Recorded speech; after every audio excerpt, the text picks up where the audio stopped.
What's up, guys? Welcome back to another video. In May of 2020, India's east coast was struck by a powerful tropical cyclone Amphan. Wind gusts with speeds up to 270 kilometers per hour swept away everything in their path. Due to catastrophic destruction, more than 3 million people lost their homes, and the damaged power lines deprived the region's inhabitants of any communication with the outside world. You might think a cataclysm of that magnitude must have claimed thousands of lives, but in fact, the number of victims, fortunately, turned out to be much more modest, 128 people. But 50 years before Amphan, the opposite happened in the same region. A seemingly ordinary storm almost led to the collapse of the entire civilization. You've probably never heard of the Bola cyclone, but it almost killed you before you were even born. But how can one natural disaster trigger a real Armageddon?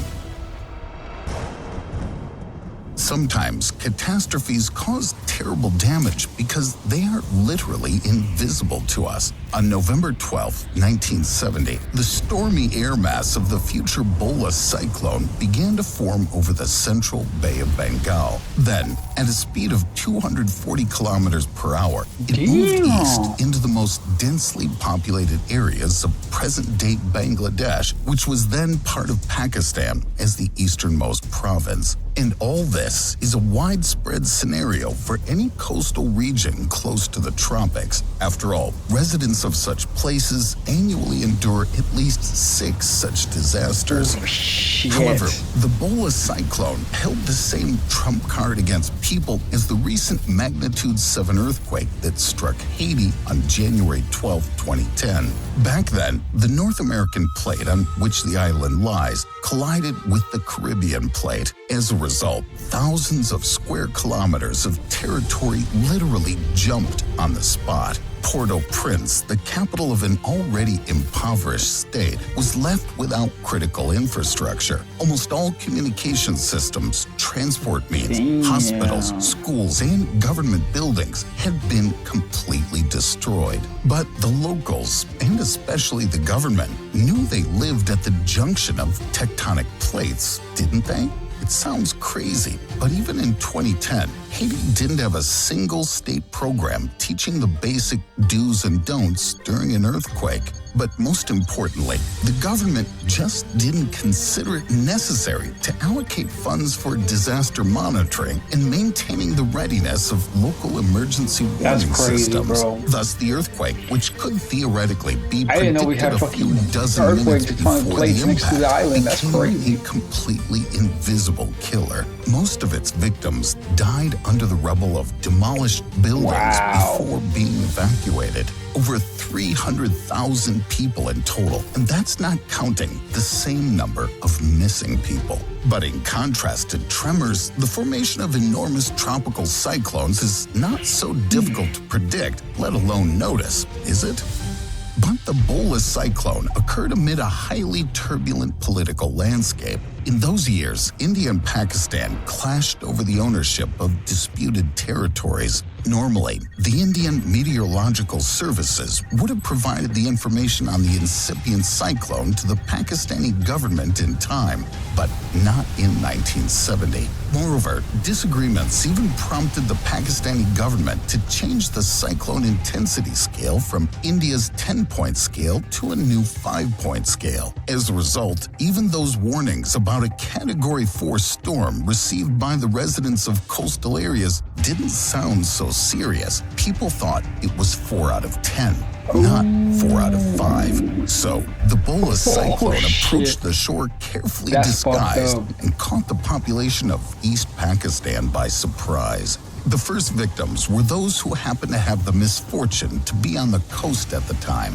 The raging waves just washed people into the open ocean. As luck would have it, the storm struck at high tide, so the water level rose much higher than usual. Because of this, there was not a single survivor on 30 coastal islands. Over the next 24 hours, the run-of-the-mill Bola cyclone killed around 500,000 people, including as many as 46,000 fishermen who went to sea. And since many coastal villages lived off the daily catch, that loss also led to a real humanitarian disaster in subsequent years.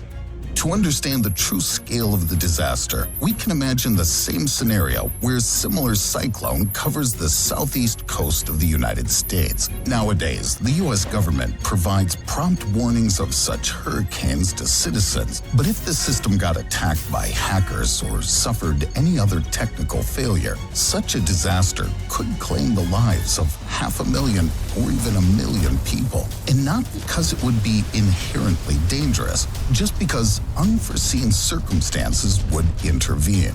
One of them is something none of us want to think about, but that doesn't make this scenario any less real.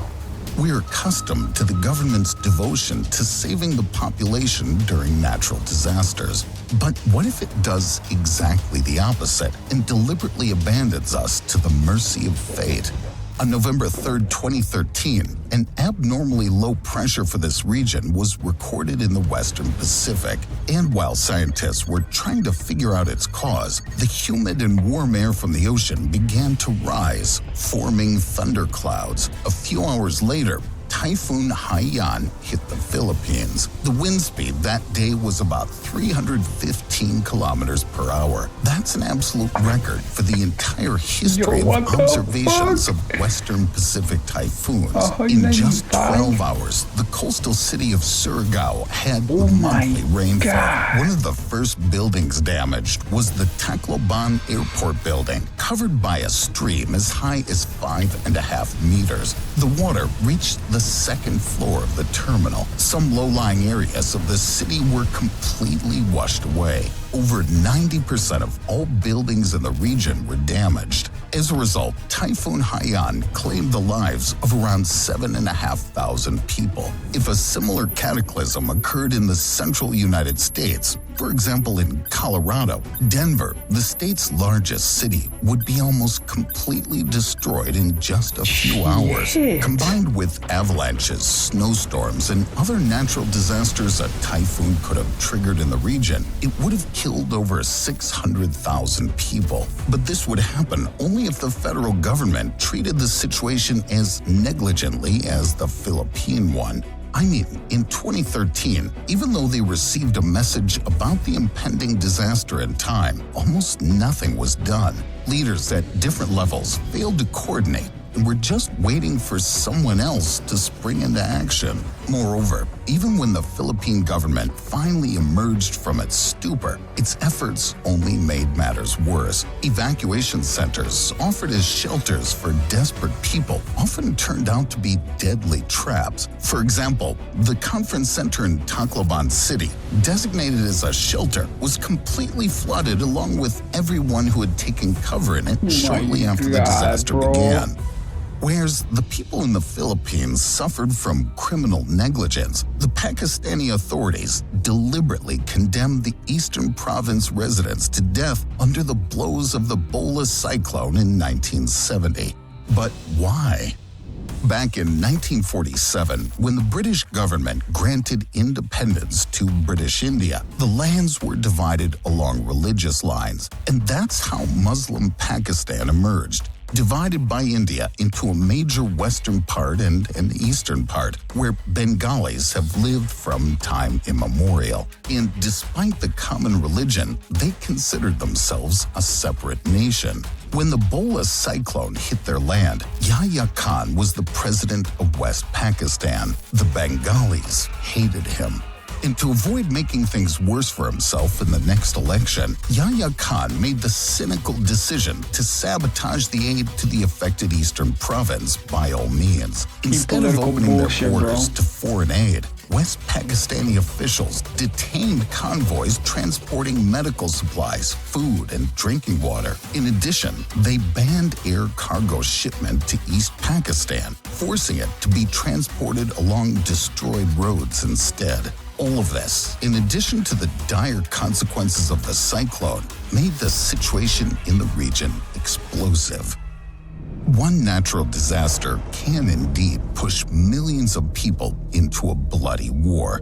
In the spring of 1931, God, the damn, rainy this shit going season backwards, began bro. in China. 1931. Although the locals were already accustomed to such climate shocks, at that time, the rain beat down incessantly for several months. Soon, the water level in the rivers rose so much that the flooding blanketed about 180,000 square kilometers. That's an area equivalent to the size of England and half of Scotland combined. People were trying to escape on rooftops, but the water rose so high that it completely flooded most of the one-story buildings. In some regions, the floodwaters didn't recede for several months. Many agricultural lands were so eroded that it took them a few years to become fertile again. The flood killed over 3.5 million people in China. Notably, most of them did not drown, but starved to death in the next few weeks after the disaster.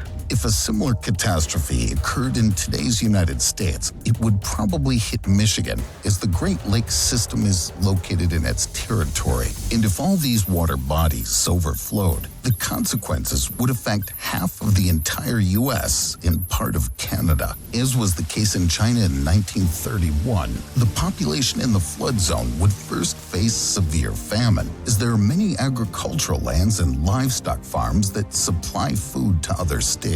Moreover, such flooding would inevitably affect areas prone to landslides, leaving, according to conservative estimates, as many as 40 million people homeless. Such a natural hazard, combined with the government's inaction, could lead to a real rebellion against the federal government. In China in the 1930s, officials did their best to spark public outrage. They cut down vast forests in the Yangtze River Basin to make a buck on timber exports. Because of this, the riverbanks were severely eroded by heavy rains. What's more, at that time, the government was unable to organize a proper evacuation or even render aid to the victims. This angered the Chinese so much that it encouraged the most radical among them to join the National Revolutionary Army. It soon entered a bloody civil war and played a key role in the subsequent Chinese Revolution, which led to the establishment of a communist regime in the country. And maybe if 1931 had been a drier year in China, the entire history of the 20th century would have been different. On March 11, 2011, one of the most powerful tsunamis in modern history covered the Japanese coast. So scary, Waves over 40 meters high overtook populated areas up to 10 kilometers inland. Almost 20,000 people died during the disaster, and over 2,500 went missing. But the absolute horror began when tsunami waves damaged 3 reactors of the Fukushima Daiichi nuclear power plant. As a result of this accident, over the next few months, around 300 tons of seawater were contaminated with radioactive waste. And although the Japanese government managed to eliminate the threat, it's still struggling with the consequences of the accident. However, the Bola cyclone almost flooded the entire world with radiation half a century ago. On December 26, 2004, the day after Christmas, the Indonesian island of Sumatra suffered one of the most intense earthquakes ever observed, with a magnitude of 9.1. Even though it lasted only 10 minutes, shaking was registered across much of Southeast Asia, including Indonesia, Thailand, Myanmar, India, and Sri Lanka. Tremors were recorded even by the South African National Seismograph Network, although it's located 8,000 kilometers away from the epicenter. The earthquake didn't leave a single building in Sumatra intact, but the worst was still ahead for the locals. The cataclysm was so powerful that it caused enormous water displacement in the Indian Ocean. The gigantic, seething mass moved right towards Indonesia. A wave as high as 30 meters covered the coastal city of Banda Aceh, instantly killing around 130,000 people. Buildings collapsed like houses of cards, and water streams uprooted many trees and carried away not only people, but entire buses into the ocean. Then, the waves moved further across the Indian Ocean at speeds of up to 800 kilometers per hour. That And gotta an be hour and a fake, bro. half later, they hit the coastal provinces of Thailand and Sri Lanka. In total, the tsunami claimed the lives of 230,000 people, and about 20,000 of them were foreign tourists who came to celebrate Christmas in a warmer climate. If a similar earthquake occurred, say, in Kansas, it would not only affect all states, but also trigger 2 tsunamis at once in the Pacific and Atlantic Oceans. Presumably, a giant wave could completely wash away Hawaii and some other island states, cross the entire Pacific Ocean, and cover That the shit is Japanese crazy. coast. Does this sound like science fiction? Yes. Not at all. Experts now tend to believe that the effects of the earthquake of 2004 were greatly intensified by El Niño, a cyclical climate phenomenon in the Pacific Ocean. It mixes warm tropical waters in the western Pacific, shifts them eastward, and distributes them along the equator. And recent research suggests that El Niño may be the root cause of most major natural disasters of the past century, including the Bola cyclone. The worst part is that it introduces an element of unpredictability into our climate models. That's because when warm waters move too far, the pressure in several regions of the world's oceans changes, and the winds suddenly change their direction. Some climate researchers believe that in the 2030s, this could result in a cascade of natural disasters that individually would be ordinary, but collectively are able to inflict terrible damage on the U.S. at the level of the Bola cyclone, especially if we don't unravel the El Niño pattern and fail to properly prepare and warn the population. And even the part of the U.S. that usually feels completely safe could suffer. Recently, a team of scientists from Yale University came to a startling conclusion. In an article published in the Nature Geosciences journal, they suggested that El Niño could cause tropical cyclones to spread not only to the southern latitudes, but also to the middle ones, where most of the American population lives. How about a devastating hurricane with massive flooding swamping not only Miami, but also New York? Disaster movies have shown something similar many times, but are you ready to face the unpredictable natural element in reality? I'll sleep in my car if anything in a fucking high rise. Alright, see you guys in the end of the world.